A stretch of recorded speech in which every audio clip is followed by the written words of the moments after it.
ধর্ম প্রত্যেক মানুষের অন্তরের ব্যাপার, শ্রদ্ধার ব্যাপার, মূল্যবোধের ব্যাপার। আমি ভালো, আমাকে ভোট দিলে পরে বেহেশতে যাওয়া সহজ হবে, এইটা কিন্তু এক ধরনের আমি বলবো প্রতারণা।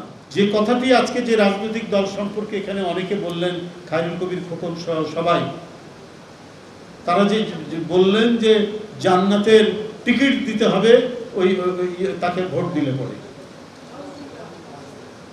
তো এইটা তো খ্রিস্টান পাদ্রীরা মধ্যযুগে তাদের অন্ধকার যুগে করেছে। জামাত ইসলাম কি আবার অন্ধকার যুগ নিয়ে আসতে চাচ্ছে এই জান্নাতের টিকিট বিক্রি করে? আমার তো তাই মনে হয়। বাড়িতে বাড়িতে তাদের কর্মীদের পাঠিয়ে বলছেন দাঁড়িপাল্লায় সামনে যদি ভোট দিলে পরে এটি আপনি বেহেশতের রাস্তা সুগম করলেন। তাহলে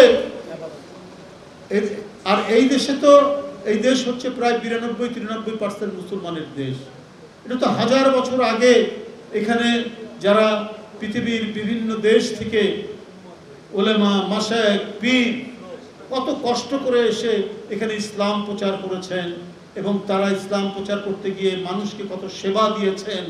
তাদের যেখানে যেখানে তারা ইউনিভার্সিটি এবং মাদ্রাসা তৈরি করেছেন, তার সামনে মানুষের সেবা দেওয়ার জন্য তারা কত বড় বড় পুকুর কেটেছেন, মসজিদ নির্মাণ করেছেন, এবং সেখানে গরিব ছাত্রদেরকে বিনা পয়সায় সেই সব মাদ্রাসায় আপনার লেখাপড়া করানো যেত।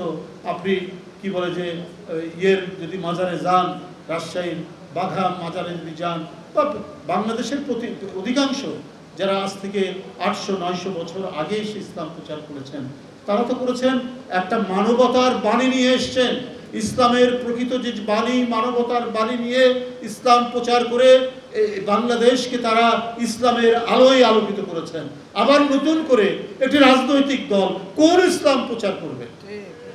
এবং তারা এমন ভাবে প্রচার করছেন যেখানে বিভ্রান্তি আসছে, যেখানে আল্লাহর একাত্মবাদ, তৌহিদ, এই তৌহিদের জন্য দেশের ইসলামে বিশ্বাসী মানুষ জীবন দিতে পারে, সেখানে আরেকটি কোনো ধারা আপনারা কি নিয়ে আসবেন যাকে তাকেও মানে মানতে হবে?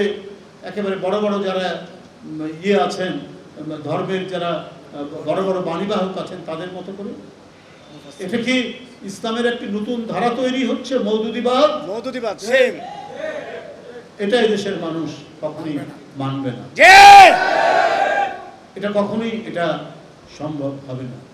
তাই অত্যন্ত সতর্ক হয়ে কথা বলুন, পরিমাপ করে কথা বলুন, যাতে বাংলাদেশের মানুষের মন থেকে আপনারা মুছে না যান। একবার আপনাদের কৃতকর্ম হয়তো মানুষ ভুলে না গেলেও কিছু মনে করছে না এখন, কারণ 71 সালে যে ঘটনাটাই যারা ঘটিয়েছে তারাও মুসলমান ছিল, কিন্তু একজন মুসলমান আরেকজন মুসলমানের উপর কি অত্যাচার করতে পারে?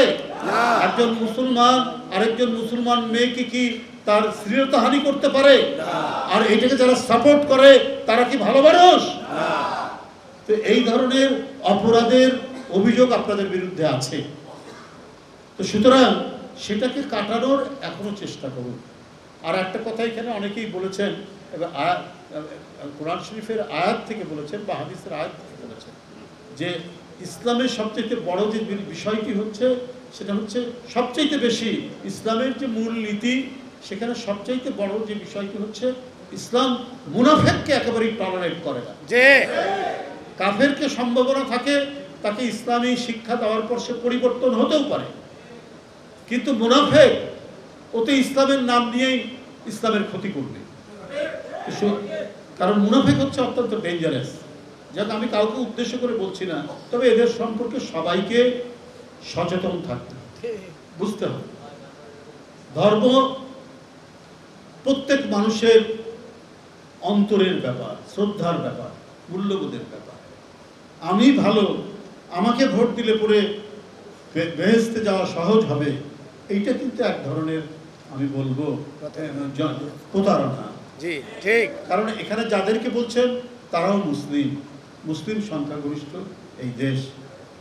সুতরাং আপনারা সাধারণ মানুষ যা চাচ্ছে, এই যে আজকেও তো অনেক পত্রিকায় দেখলাম পিআর নিয়ে, সেখানে সাধারণ মানুষ প্রায় 50% উপরে মানুষ তারা পিআর সম্পর্কে কিছু জানে না। অনেক পত্রিকা আছে, দেখো অনেক পত্রিকায় আছে।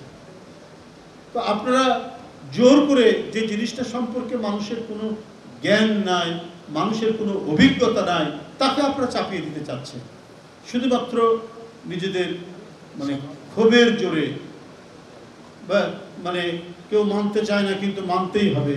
এটা তো গণতন্ত্র না। আপনারা তো গণতন্ত্রের কথাও বলেন, কিন্তু আপনাদের আমি যে কয়েকটি লিটারেচার বই পড়েছি ওখানে গণতন্ত্রের কোনো বালাই নেই। তো সেইটা আপনারা কেন এটা জোর করে করতে চাচ্ছেন? আবার জুলাই সনদ এর জন্য যে গণভোট, এই গণভোট আপনারা আবার নভেম্বরে চাচ্ছেন। অধিকাংশ দল কিন্তু একমত হয়েছে যে যেদিন পার্লামেন্ট নির্বাচন সেদিনই গণভোট হবে। তাহলে আপনার কি হবে? সময় বেশি লাগছে না, একই খরচে হয়ে যাবে। আপনার যদি নভেম্বরে গণভোট করেন, এইটার জন্য যে প্রস্তুতি, তাহলে আপনার জাতীয় নির্বাচন, সংসদ নির্বাচন, তার জন্য প্রস্তুতি, এটা তো এক ধরনের বিশৃঙ্খলা তৈরি হবে। কোনটা শেষ করে কোনটা করবে ওই সময় তো নাই। যদি নভেম্বরে আপনি পিআর করেন, তাহলে আপনাকে একেবারে কোরবানি ঈদের পরে আপনাকে নির্বাচন দিতে হবে। আপনাদের অন্য কোনো মাস্টার প্ল্যান আছে কিনা যারা নভেম্বরে গণভোটের কথা বলছেন? এটা অনেক আলাপ আলোচনা, অনেক যুক্তিতর্ক, অনেক বাদানুবাদ, অনেক আর্গুমেন্টের পরে জুলাই সনদের জায়গায় সবাই একটা ঐক্যমতে আসার মানে করেছেন, একটা প্রচেষ্টা চালিয়েছে, ঐক্যমতে আসছে। তো সেই ক্ষেত্রে আবার আরেকটা শর্ত দিয়ে এটাকে একটা বিশৃঙ্খল তৈরি করা, এটা জনমনে একটা বিভ্রান্তি তৈরি করাটা কেন? এই প্রশ্ন তো আজকে মানুষের মনে ঘুরপাক খাচ্ছে।